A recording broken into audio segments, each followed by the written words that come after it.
Good evening or good morning, depending when you're watching this. It's just after 11 o'clock, and I have a early meeting tomorrow morning, so I wanted to do this Facebook devotion, this live devotion, which will also be on our BethelFriendsChurch.com website. We're in Acts chapter 21. Earlier today, we left off at verse 14, and today we pick up on verse 15, and I want to finish the chapter. We're getting into the end of the book of Acts here, about 3/4 of the way through. And if you recall, it's the Acts of the Holy Spirit, the Acts of the Apostles, the Acts of the early church. It's the first church history book. And also, if you recall, the beginning of the book of Acts concerned Peter, James, and John, and the other 11 disciples. Matthias is added. The ascension of Jesus, certainly Pentecost. But up into Acts chapter 10, it's heavily Peter, with Paul's conversion in Acts chapter 9. And then as we get into Acts chapter 13, we see Paul's first missionary journey, and now we're rounding his third missionary journey. By the way, as you read the rest of the New Testament, Acts is a very, very good source to compare, because you see Paul at Corinth in the book of Acts, and you see 1st and 2nd Corinthians, and so on. So let's look at this, starting at verse 15. We're going to see Paul at Jerusalem, and I'm using my iPad. I'm going to try to click on some of my notes that I have attached to some of these verses. Notice it'll say we, because Luke, the beloved physician, the writer of Acts and the writer of Luke, the first century scholar, kind of first century church historian here, is with him. So it says, after these days, we got ready and started on our way up to Jerusalem. Jerusalem is higher altitude, so oftentimes it says up to Jerusalem. Some of the disciples from Caesarea also came with us, taking us to Manason of Cyprus, a disciple of long standing, with whom we were to lodge. They didn't have the Days Inn or the Holiday Inn or the Marriott then. They had to stay at people's houses. Hospitality was a big deal. Verse 17, after we arrived in Jerusalem, the brethren received us gladly. So they're happy to see Paul and Luke and whoever's with them. And the following day, Paul went in with us to James, and the other elders were present. So now the elders are here. This is James, the pastor of the Jerusalem church. James, the half-brother of Jesus. James, who wrote the epistle of James later on in the New Testament and was stoned to death in AD 62. And the other elders and James are present. And I have a little note I want to see. Paul is likely delivering the collection for famine relief right here. And we see in 2 Corinthians, he's on a fundraising campaign, raising for the relief for the famine in Jerusalem. So let's see. Now verse 19. After he had greeted them, Paul had greeted them, he began to relate one by one the things which God had done among the Gentiles through his ministry. Paul is giving a ministry update one by one, and they're celebrating what the Lord has done to the Gentiles and non-Jews. Acts is huge about Gentiles coming into the faith. So he greets them, he relates one by one what's going on, a ministry update, and then we come to verse 20. And when they had heard it, they began glorifying God. So now they're worshiping, glorifying God. And they said to him, you see, brother, how many thousands there are among the Jews of those who have believed. And they are all zealous for the law. There's thousands of Jews have been saved. They're all zealous for the law. They're worshiping the Lord. And I have another note. It's a large ministry to the Jews. And then one source I use a lot, the IVP Bible Backgrounds Commentary. Great source. There's 2 volumes, one for the New Testament, one for the Old Testament, about cultural and extra biblical material. And it says this about this. The Jerusalem Christians accept the Gentile work. Jerusalem Christians, Jerusalem heavily Jewish, they accept the Gentile work, but in so doing are confronted by a conflict with their culture, a cultural conflict. Jerusalem is not what it had been in Acts chapter 2. Tensions are rising, and in the temple, Sicarii, or assassins are murdering aristocrats suspected of collaborating with the Gentiles. They're murdering aristocrats suspected of collaborating with the Gentiles. Jewish nationalism is on the rise, and nationalism's exclusivity makes it intolerant of supposedly faithful members of his people who have fellowship with members of other peoples. Thus, it is incumbent on Paul to prove the integrity of his Jewishness. He cannot compromise a Gentile mission, but he will intentionally affirm his Jewish heritage at any cost short of unbiblical exclusivism. So Paul, and we're going to see here in just a minute with the Nazirite vow, is proving the integrity of his Jewishness, of his background. The Jerusalem church is providing an effective indigenous witness with its culture. Modern Gentile Christians who oppose Jewish Christians keeping the law while these Gentile Christians observe church and cultural traditions of their own are out of keeping with the spirit of the New Testament, which calls people to forsake their sin, not positive or neutral elements of their culture. What that's saying is there's nothing wrong with a Messianic Jew doing certain Jewish law and tradition things. There's nothing wrong with those. You get rid of sin. You don't have to get rid of your cultural history. The 2nd century Christian apologist Justin Martyr notes this controversy in his own day, but clearly maintains the earlier Christian view that Jewish people could both practice the law and follow Jesus. Nothing wrong with that. James says literally that many 10,000s believe in verse 20. Literally, many 10,000s believe. A minimum of 50,000. Get that. 50,000 converts in less than 30 years. Which, if taken at face value, would be 1/10 of Palestine's estimated Jewish population, over 8 times estimated number of Pharisees. 1/10 of Palestine's Jewish population.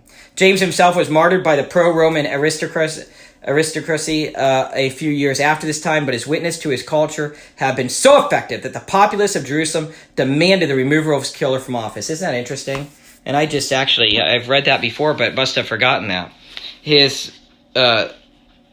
ministry so effective that the populace of Jerusalem demanded the removal of his killer from his office. That's really, really interesting. So even though he was martyred, they wanted to remove his killer. So that's verse 20, some extra information about that. So there's many people, many saved, over 50,000 people. Now verse 21. And they've been told about you, they're talking about Paul, they've been told about you, being Paul, that you are teaching all the Jews who are among the Gentiles to forsake Moses, telling them not to circumcise their children, nor to walk according to the customs. Now Paul never really said that they can't keep the law or anything like that. He's just saying they're not saved by the law. Verse 22.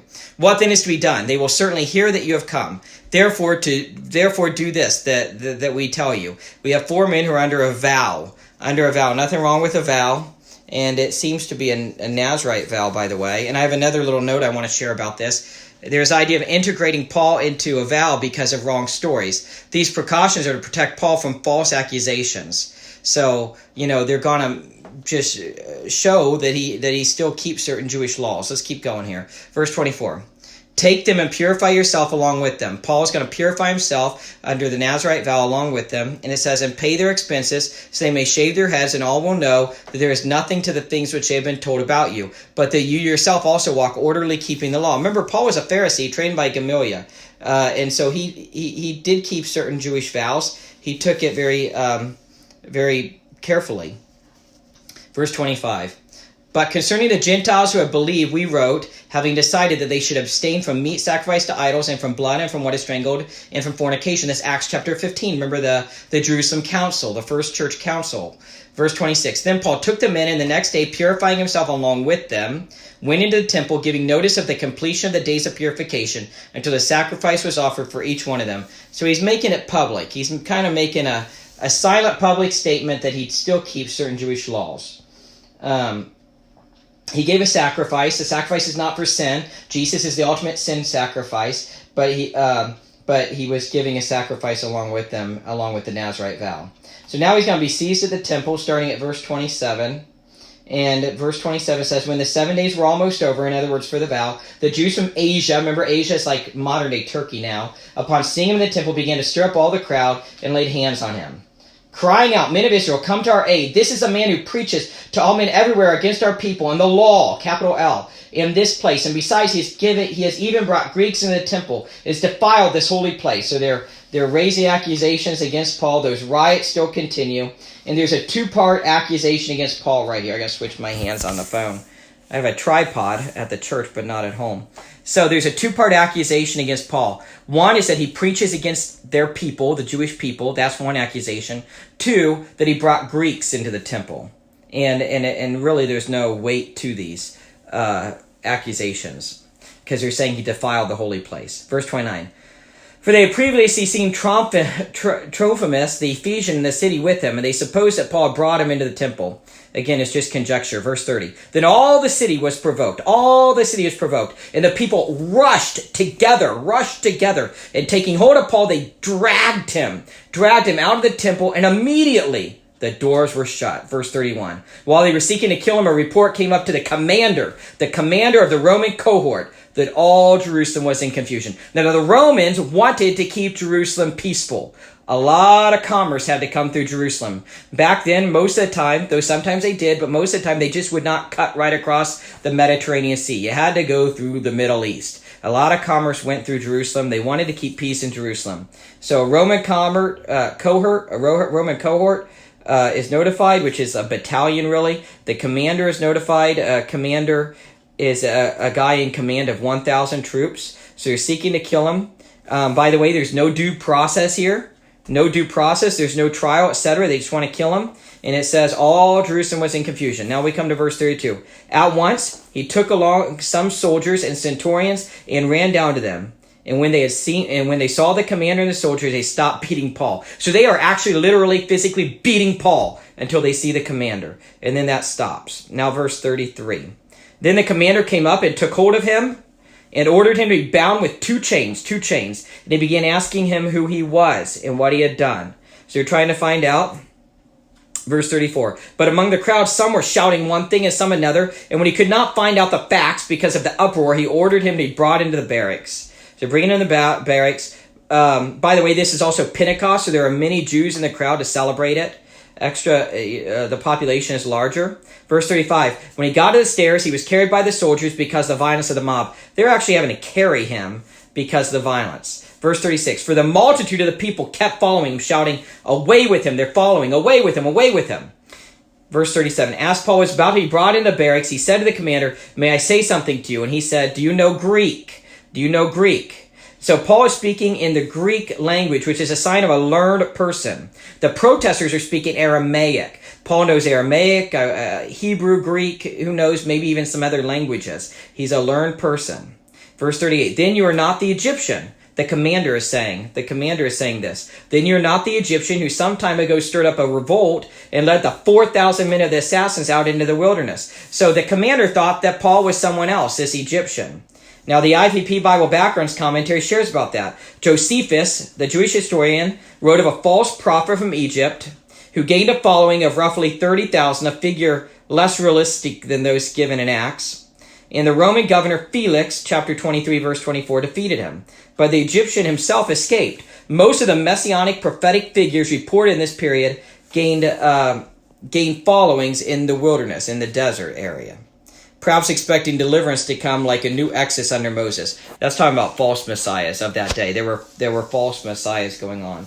I need to change my hands again. The word for assassins here is Sicarii. These were Jewish terrorists who carried curved daggers under their cloaks and brutally stabbed to death aristocrats in the midst of crowds in the temple. They slipped away unseen. A few years after this encounter, they kidnapped people to secure the release of their own adherents held by the procurator. Josephus' final reports of them are at the fortress Masada, where they finally perished in AD 73. So that's a little background about the word of assassins, and also about this potential Egyptian false messiah who the commander thought he was. Okay, so verse 39. But Paul said, I am a Jew of Tarsus in Cilicia, a citizen of no insignificant city, and I beg you allow me to speak to the people. So Paul is saying he's a citizen, he's not from Egypt, he's not this false messiah, he's a learned man, and he wants to speak. Verse 40. When he had given him permission, the commander gave Paul permission. Paul, standing on the stairs, motioned to the people with his hand. And when there was a great hush, he spoke to them in the Hebrew dialect, saying. So now he's showing he knows Hebrew as well. And chapter 22 begins his defense. Verse 40 ends in mid-sentence. Some chapters and verses were added later on, and sometimes they don't make sense. So chapter 21 is ending in the middle of a sentence. So verse 1 of the next chapter, Paul will start to speak. And he'll say, brethren and fathers, hear my defense which I offer to you. So he's going to begin to defend himself. By the way, I have a little note here. Citizenship in a Greek city gave one higher status than the many who were merely residents of the city. So Paul was a citizen.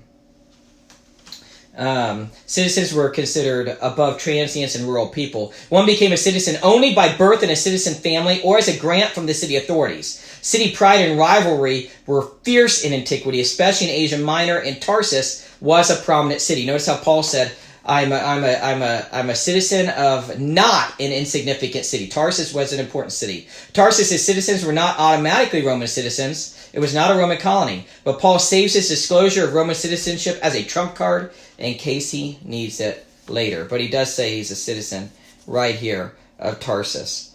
So anyways, I'm going to stop right there for today. I hope this encourages you as you walk through things going on in the early church and Paul's defense and in the book of Acts and as the gospel just spreads. Isn't that awesome, by the way?